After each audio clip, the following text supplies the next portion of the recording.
tell me a little bit about the retail, like getting into these retailers, getting into Costco, getting into the Walmarts and so on of the world. How difficult is that? And for those people who are maybe listening as a product that they've been selling at farmers markets, selling at maybe some of the local stores, what should they know in terms of some of the challenges that lie ahead as they try to determine whether or not they want to go that route as well? So I think first of all, the jump from like a farmer's market or local to national retailers, it's really important to have all of your T's crossed and your I's dotted in terms of regulatory compliance. So you want to Mm. make sure that you're compliant with CFIA and all of the governing bodies, depending on what product you are. So it's different for everything. If you're doing Yeah. honey, meat, maple syrup, it changes. Next, I think you need to know your product really, really well and what sets it apart from competitors so that when you're presenting to retailers, they know what value they're getting in you. So, for example, because of our remote location, we're never ever going to be the cheapest product on the shelf. Just getting to market costs that much more. But our quality is bar none. You will not find a better quality honey, and we will never release a product that doesn't meet our quality standards. Yeah. Next, I think it's really, really important to know the different category review schedules at each retailer and to know how Mm. they like to be presented to and where your product fits. For example, we just launched a bee pollen at the beginning of the year, and you'd think that it would fit in the honey category, but it actually is in health and supplements. And that's a Oh. totally different time of year that they review that. So knowing where they want to see it on their shelves and knowing what time of year they're looking at that is really, really important. Yeah, so just to for clarity's sake, because some people maybe aren't familiar with some of the terms. So the review schedule, this would be when the buyer, say for Costco or Walmart or Safeway or whatever, that's when they're sitting down, going through all the SKUs that they're responsible for, and each department would have a different schedule in which they're doing that review. Is that, am I understanding that correctly? Yeah, exactly. So for them, it becomes really costly to just review products as soon as they hit their desks. So they'll usually look at a category in its entirety. So say they're looking at barbecue sauce. They'll probably do that in December so that everything's ready to reset for barbecue season the following year. Okay. That way they're looking at everything, seeing where their margins are at, how Yeah. everything fits together with the different price points, making sure they've checked off all the boxes. So is there an organic offering, a conventional offering, different price points for different consumers, Yeah. all that Yeah, and good. so you guys are checking off a lot of boxes in the sense where you get to check off kind of the locally made, you get to check off the organic, you check off the gluten-free, right?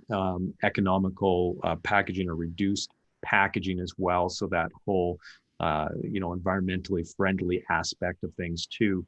And then obviously the quality, second to none. You're not cutting your honeys or anything, obviously. So there's a lot of boxes that you guys get to check off in terms of those advantages. Now, like you said, you're not the cheapest one on the shelf though. And so speaking of the shelf, like most of these stores, I mean, I don't see any gaps in their shelves. So I would imagine when you're trying to get your barbecue sauce, as an example, into the shelf of a particular retailer, you're going to have to push something else out, right?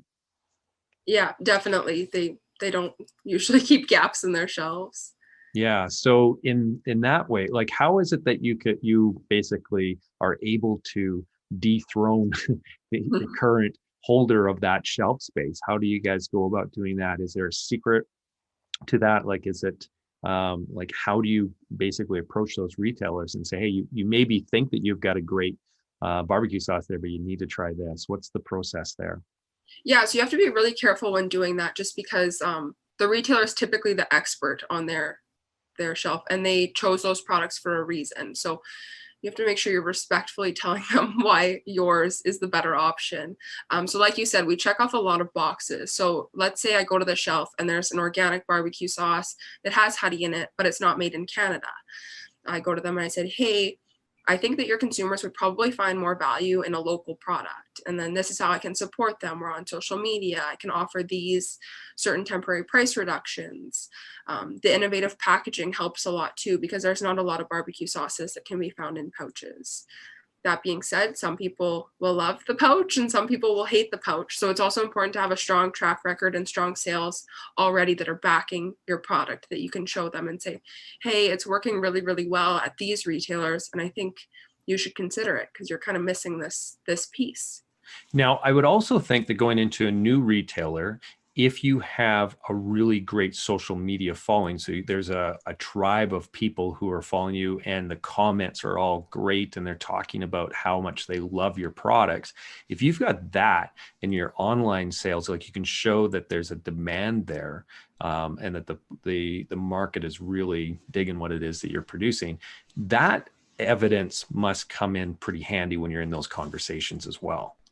Totally. I think it's huge to be online nowadays. Like it's instant feedback from the people that are actually buying your product. Like you know where they're located. So let's say we have a ton of followers from Eastern Canada and there's a big Eastern Canada retailer there and they're not carrying our barbecue sauce. I'm like, hey, you're kind of missing out because there's a lot of people online that are interested in this. Yeah. Yeah. So that could really inform where you're going to be targeting retailers, I suppose, based off of the influx of customers that you're tracking into the online store, into your social channels and that. So you can identify where some of the demands are, where maybe there's a supply gap in your retail network that then you can go out and try to fill that gap. Eh?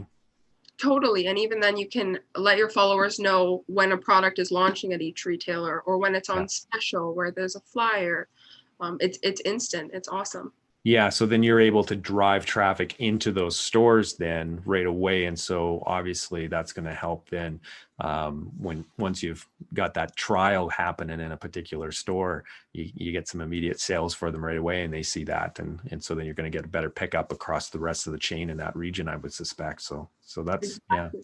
yeah, that's really good. Now, in terms of, I know a lot of these retailers will demand a certain amount of dollars be contributed towards co-promotional advertising and different things like that.